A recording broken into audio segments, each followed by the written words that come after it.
It's a beautiful day in Melbourne. Today we're in St. Kilda. We're Angel and Tom, and today we're exploring Melbourne's iconic beachside suburb, St. Kilda. We've got the perfect fun-filled day ahead, packed with stunning beaches to thrilling roller coasters, scenic bike rides, historic bathhouses, and more. So come along.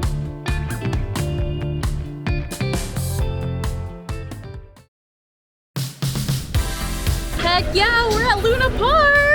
First stop today is Luna Park. Got here right when they opened because we want to get on the scenic railway, and we know that there's always a long lineup for it. So we're like beelining for it right now.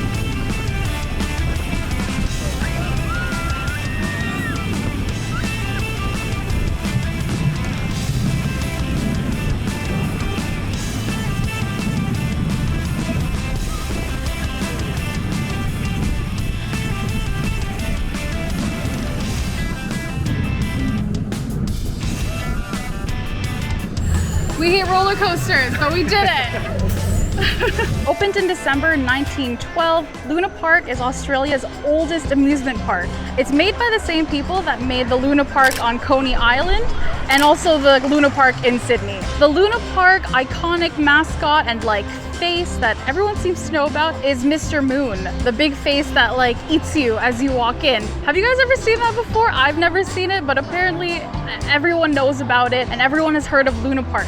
So that's how we knew we had to come.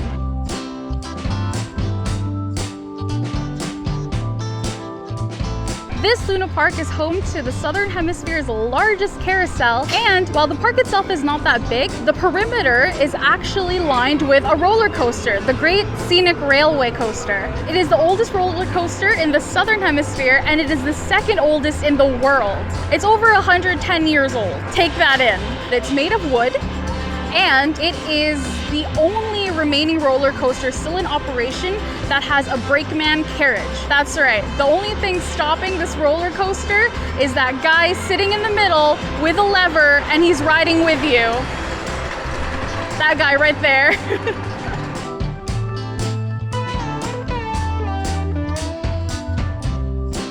It's a small park, but it's cram-packed full of activities, rides, games, food. There's so much to see and do here. It's a great place to spend a day, especially when the weather is perfect like it is right now. So much fun. Right beside Luna Park, across the street, is the Palais Theatre. It's owned by the same people that created Luna Park, and today it is the home of live music and shows. We're not going in today, but we are admiring the really beautiful Art Deco style of the building. It's so nice. We're now on Acland Street, the main esplanade, the main strip of town where all the shops and restaurants are. One of the things that I was told was that we absolutely need to get cake here. And there's so many restaurants and cafes that have cake. And as we're walking through, I had an idea of where we were gonna go, but now I'm not so sure because they all look so good.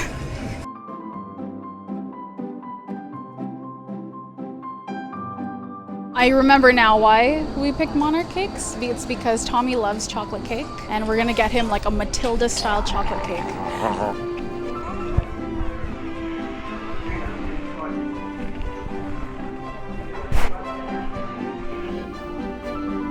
We ended up getting 2 cakes. Oh no.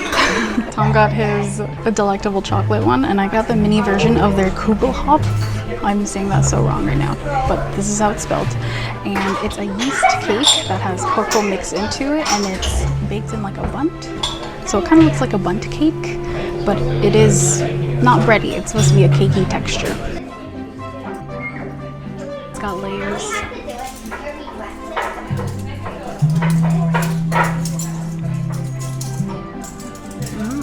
This reminds me of a chocolate cinnamon roll.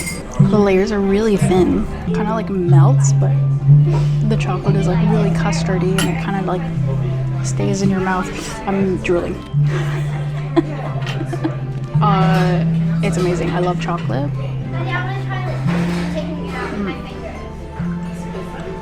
Yeah, this is unlike anything I've ever had before, and I love it. All right, cake time. It's like 6 different kinds of chocolate. Just like ganache, mousse, cake, whatever that is.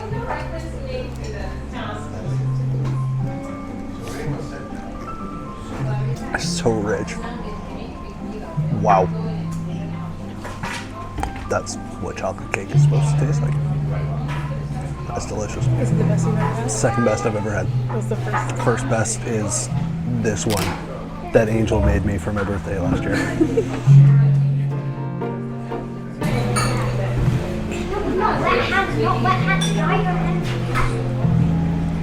Right? So good.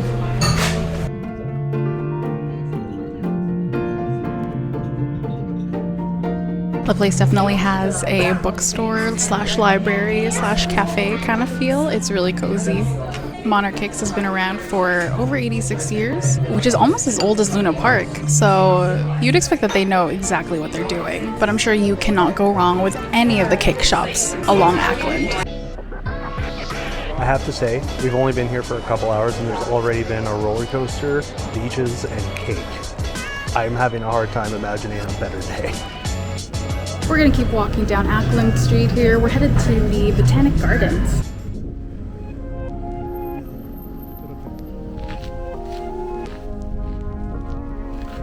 We are loving the garden and the park culture in Australia. Everybody just likes to hang out on the grass and in the sun. And it's no different here in St. Kilda. People love being out and there's beautiful places to be outside. Wow, roses.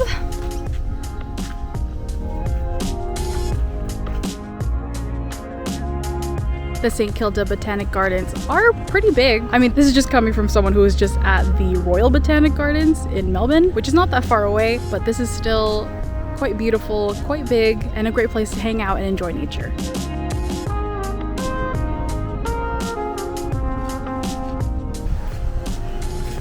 Oh my gosh.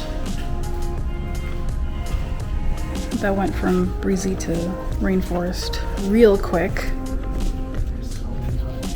This is the St. Kilda Conservatory. Yep. It's like a greenhouse and there's zero airflow.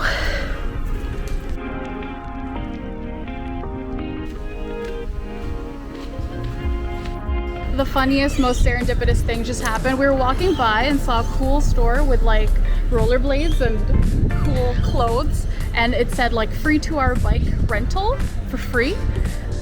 So we walked in, talked to the girl, she got us all set up, and now we have a couple of cool bikes, and we're gonna just bike along the beach, the boardwalk, and see as much of the shore as we can. Yeah. This is so weird, but I mean, we got wheels now, baby.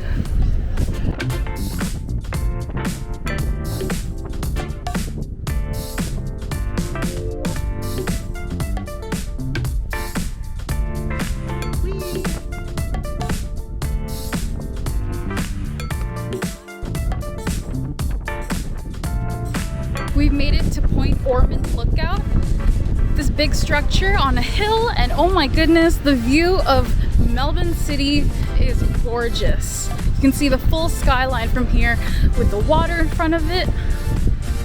So scenic.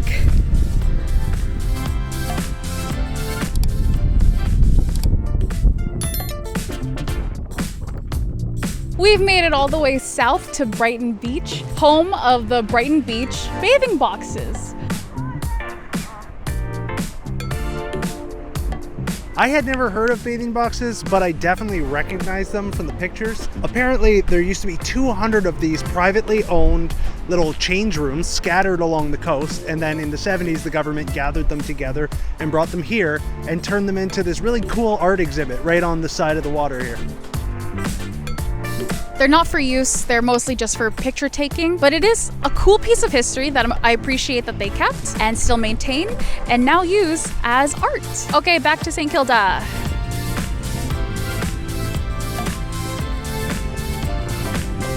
And just like that, we're back on Ackland. Did the whole route, we're gonna return the bikes. Akayla! It's been a very long few days. Oh my. Long couple hours for you too, eh? Yeah, I know. I'm counting down. I get to sleep for 48 hours straight. You deserve it. That was so much fun. Did you have fun? Yeah, beats walking. We probably saw more of the beach than we thought we would today, and I have no complaints about it. That was also my first time being on like a single gear cruiser, and that was super fun. So nice bike combined with cool ocean breeze and like all the different scenes. That was such a perfect bike ride.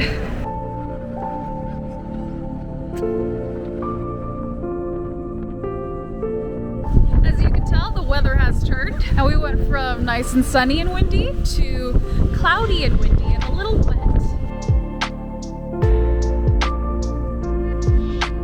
We're at the St. Kilda Sea Baths, which is a Melbourne institution, a saltwater pool house that's right on the beach, and it's open year-round, so you can go swimming at St. Kilda Beach no matter the weather. The building itself has a pool, a gym, a spa, a hot tub. It's even got a bunch of restaurants and cafes, so they've expanded a lot from when it started. It's a really cool spot, and it makes sense that it's such an important part of the St. Kilda beach culture.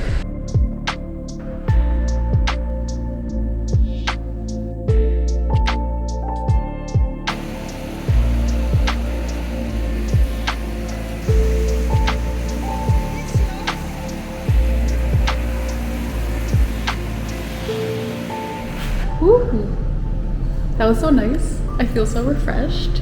It is a sea bath and there's a little bit of chlorine, but it's supposed to be like spa-y and therapeutic and feel good on your skin, and I definitely feel good. Feel Do you great. feel good? Yeah, salt water without any of the fish. You can get a day pass just for the pool, and you can go to the pool, the sauna, the steam room, so many things. It's awesome.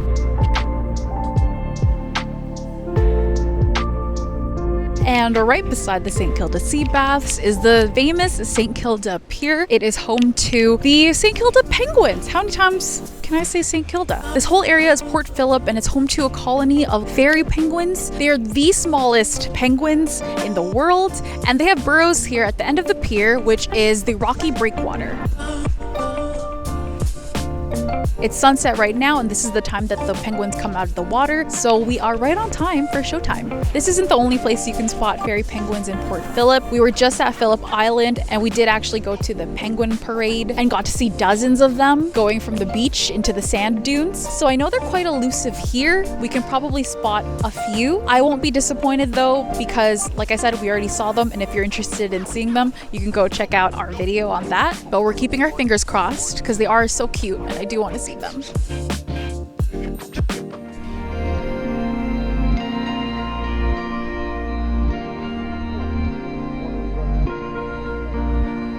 We got to see penguins. That was awesome.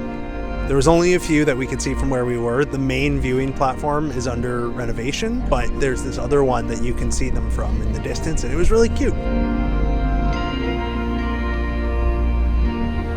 And of course, I can't help but mention that St. Kilda has the best view of the Melbourne skyline. I mean, look at it. Gorgeous. But that said, it's cold and windy, and it's time for us to head home. That's been our day at St. Kilda. We hope you had fun. If you did, don't forget to like and subscribe, and we'll see you in the next one. Bye. We should harmonize next time. This is Port Fairy. Oh my god. Please.